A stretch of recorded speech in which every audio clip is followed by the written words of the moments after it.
Bashar Baraka Jackson uzwi ku izina rya Pop Smoke yavutse ku itariki ya 20 z'ukwezi kwa karindwi mu 1999. Avukira i Brooklyn muri New York muri Leta Zunze Ubumwe za Amerika. Yavutse ku mubyeyi umwe w'umunyapanamania ari wese ndetse na nyina w'umunyajamaica. Pop Smoke yasohoye indirimbo ze zamamaye harimo nka Meet the Who, Dior, Welcome to the Party na mixtape ye The Who Volume 1 muri sama 2019. Pop Smoke yakoranye indirimbo na Nicki Minaj, French Montana, Lil TJ, Cowboy, YG, Travis Scott ndetse yaje guhabwa n'amashimwe na Cardi B. Pop Smoke after miliyoni 3,700 by'abafollower kuri Instagram. Akaba afite miliyoni 5 by'aba YouTube subscribers ndetse afite 226 by'aba followers kuri Twitter. Muri aka kanya ndi ku recording.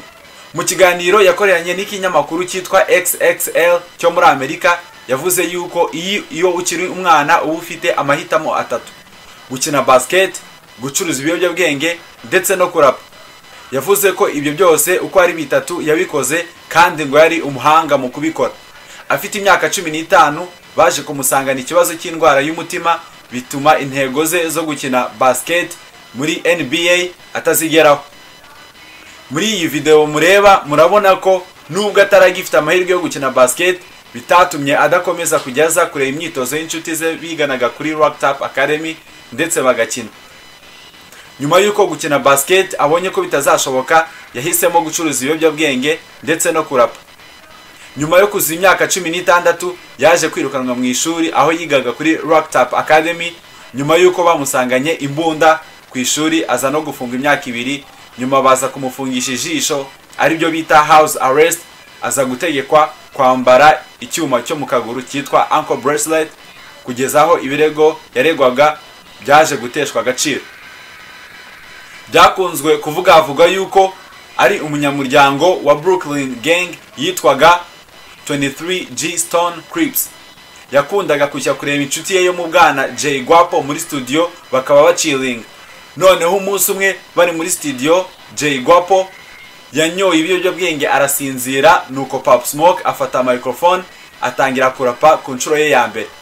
Yakoresheje beat yakuye ku rubuga rwa YouTube, akaba ariyo yaje kuba indirimbo ye ya mbere ndetse ayita MPR.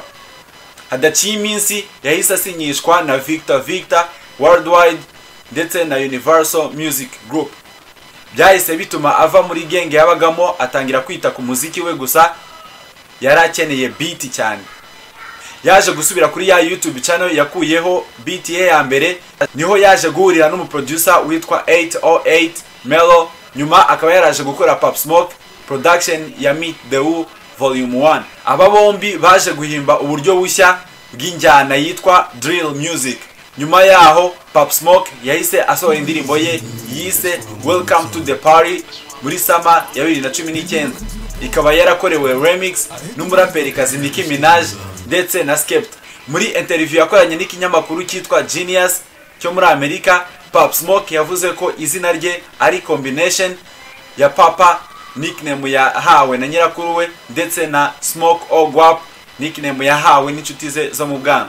Nyuma yo gukora hit nyinshi cyane nka MPR, Flexing, PTSD, Dior, Welcome to the Party, Pop Smoke yavuze ko akorera umuziki urungano rwe rwitwaza imbunda rugiye kwiga kubera ko ruzi ko mu mihanda yo muri Amerika idatekanye. Amafoto ya Pop Smoke ya nyuma kuri social media naho yari ari muri piscine ye mu gace ka Hollywood Hills ku nzu yari yakodesheje.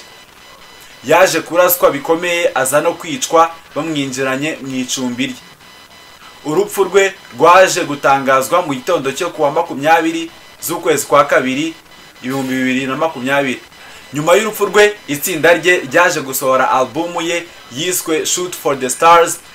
Aha akaba yabashwa na 50 Cent mu gusohora iyi album yiswe Shoot for the Stars, iriho indirimbo zamamaye nka For the Night afatanyije na Lil Baby ndetse na DaBaby. Harimo indirimbo yiswe Mood Swings afatanyije na Lil TJ.